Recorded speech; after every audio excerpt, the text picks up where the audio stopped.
So we use UAV LiDAR because our clients are asking for it.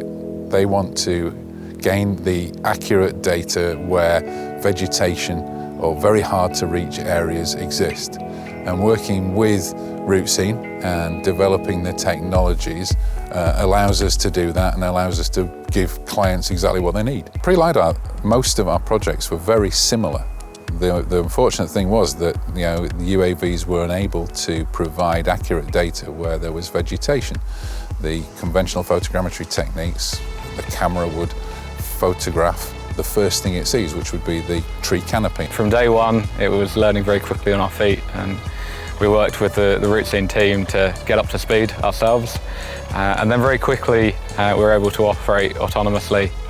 We understood the system, understood the software, and it's turned into a very, very good, easy to use, reliable system.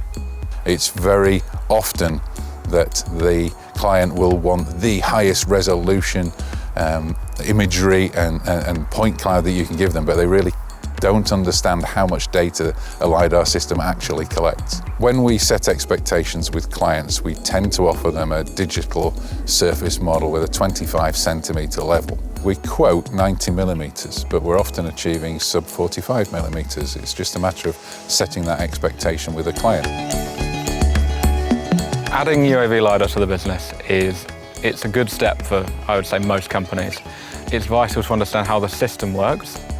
The LiDAR pod actually makes it quite easy to capture the data. The challenge then comes of using that high-resolution LiDAR data and converting it into a format that is useful to a client, for example, a 1 metre grid of levels DTM. We're using the system almost weekly at the moment, sometimes twice a week. It's pretty much in constant use between travelling to site and all the pre-site surveys and then the actual capture of the data. It's almost constantly in use.